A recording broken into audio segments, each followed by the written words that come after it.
गोंदिया जिले के अर्जुनी मोरगांव तालुका स्थित बोंडगांव में आज से 5 दिवसीय जिला स्तरीय अटल क्रीड़ा व सांस्कृतिक महोत्सव की भव्य शुरुआत हुई। महोत्सव का उद्घाटन जिला परिषद अध्यक्ष लायक राम भेंडारकर द्वारा ध्वजारोहण और क्रीड़ा मशाल प्रज्वलन कर किया गया।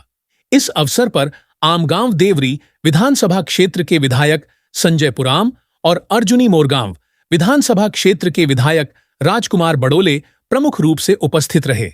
इस महोत्सव में गोंदिया जिले के 8 तालुकों से करीब 3000 विद्यार्थियों ने सहभागिता दर्ज की है। कार्यक्रम की शुरुआत पारंपरिक स्वागत नृत्य से की गई।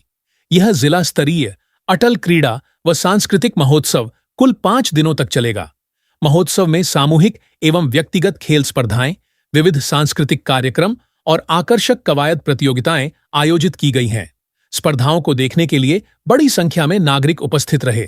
इस अवसर पर मान्यवरों ने कहा कि ऐसे आयोजनों से विद्यार्थियों में आत्मविश्वास बढ़ता है और खेलों के प्रति रुचि विकसित होती है।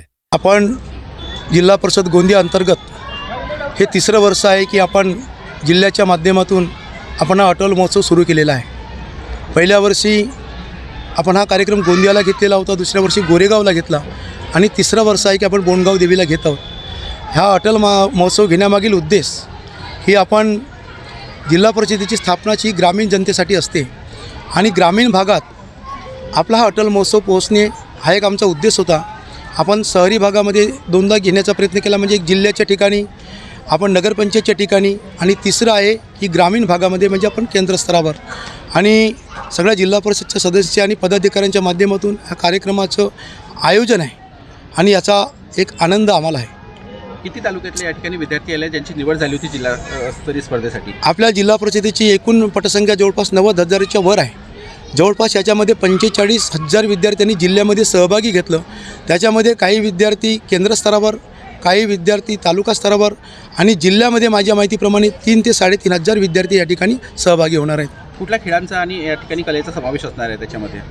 या ठिकाणी आपण सगळ्या कला म्हणजे जे स्वदेशी खेळोद्योजक मंडळ होती ती सगळी खेळं घेतलेली आहेत, परंतु जिल्हा परिषदच्या काही शाळांची पटसंख्या कमी होती, त्यांच्यामुळे वैयक्तिक स्पर्धासुद्धा मोठ्या प्रमाणात घेतलेल्या आहेत आणि त्यांच्यामुळे एक आम्हाला आनंद असा आहे की सगळ्या जिल्हा परिषद म्हणजे 1038 शाळा असतील त्या सगळ्यांचा समावेश या ठिकाणी होणार आहे। अटल क्रीडा महोत्सवाच्या माध्यमातून एक विद्यार्थ्यांना नवी चेतना निर्माण व्हावी हा मुख्य जिल्हा परिषदेचा उद्देश आहे। या माध्यमातून खेळाचा असो, शारीरिक असो, बौद्धिक असो, सांस्कृतिक असो, या माध्यमातून पण विद्यार्थ्याची स्मरणशक्ती वाढतो, अभ्यास करतो, पाठांतरण करतो। या माध्यमातून विद्यार्थ्याला कसं आपल्याला एक जिल्हा स्तरावर स्पर्धा करता येईल, राज्यस्तरावर स्पर्धा करता येईल हा एक मोठा उद्देश आहे। याच्या मागचा विद्यार्थी हा शैक्षणिक दर्जा कसा उंचावता येईल हा एक त्याच्या मागचा एक उदाहरण आहे। एक प्रमाणपत्राचा देखील या ठिकाणी विषय आलेला होता, काय नेमका आपण ठराव आता राज्य सरकारकडे पाठवतो? त्याच्यामध्ये जिल्हा परिषद तर प्रमाणपत्राची मागणी करेल की जिल्हा अधिकाऱ्याचं स्वाक्षरी असलं पाहिजे। यापेक्षा माझं मत असं आहे, जोपर्यंत राज्य सरकार या प्रमाणपत्राला किंवा प्रमाणपत्राला गुण देत नाही तोपर्यंत त्या प्रमाणपत्र कलेक्टर दे किंवा मंत्री दे त्याला काही माझ्या मते मायना नाही, जोपर्यंत याच्यामध्ये अमेंडमेंट झालं पाहिजे। आपण काय पाठपुरावा करणार आता? याच्यामध्ये आपण जिल्हा परिषदेमधून ठराव घेऊन आपण हीच मागणी करू का राज्य सरकारने याला राज्य शासनाच्या निर्णयामध्ये ॲड केलं पाहिजे की जो व्यक्ती प्रावीण्यप्राप्त मुलगा असेल त्याला 5 गुण किंवा प्राधान्यक्रम दिलं पाहिजे। अशा प्रकारे आपण राज्य सरकारला अमेंडमेंट व्हायला हा मुद्दा पाठवू। आज बोंडगाव देवी या ठिकाणी अटल क्रीडा महोत्सव चा कार्यक्रम या ठिकाणी आयोजित करण्यात आलेला आहे आणि या कार्यक्रमाच्या माध्यमातून मुलांमध्ये एक अत्यंत आनंदाचं वातावरण आहे।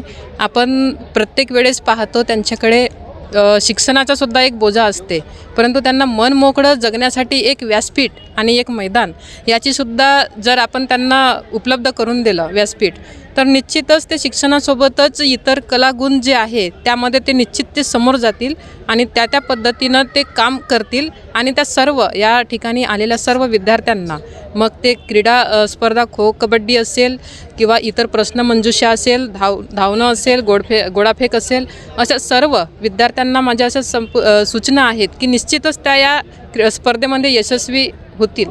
तर आज अटल क्रीडा व सांस्कृतिक महोत्सव बोंडगाव देवी तालुका मोरगाव अर्जुनी इथे अतिशय छान पद्धतीने आज इथे उद्घाटनाचा कार्यक्रम संपन्न झालेला आहे. आणि याच्यामध्ये आपण जो केंद्रस्तरीय, तालुकास्तरीय आणि आज जिल्हास्तरीय असे 3 भागामध्ये आपण जो हा क्रीडा संमेलन आमची जिल्हा परिषद पार पाडत आहे.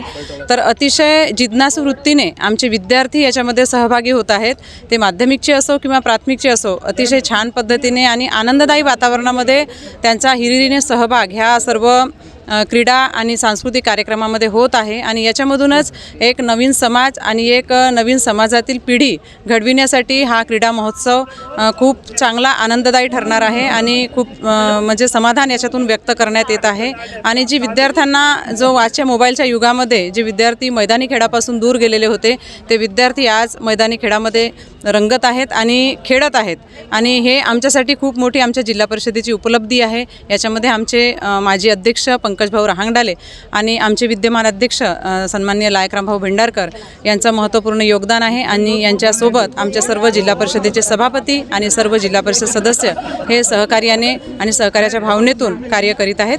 जिससे भविष्य में जिले को राष्ट्रीय स्तर के खिलाड़ी मिलते हैं। इससे पहले प्रत्येक तालुका स्तर पर अटल क्रीड़ा महोत्सव आयोजित किए गए थे, जिनमें विजेता टीमों और खिलाड़ियों का चयन जिला स्तरीय महोत्सव 2025 के लिए किया गया है। 29 दिसंबर को पुरस्कार वितरण समारोह आयोजित होगा। साथ ही भविष्य में जिला परिषद द्वारा दिए जाने वाले प्रमाण पत्रों के स्थान पर जिलाधिकारी के हस्ताक्षर युक्त प्रमाण पत्र देने और उन्हें विद्यार्थियों की नौकरी में उपयोगी बनाने को लेकर सरकार से पत्राचार किया जाएगा। इस महोत्सव में 3000 विद्यार्थी और 300 से अधिक शिक्षक शिक्षिकाएं सक्रिय रूप से सहभागी हुए हैं।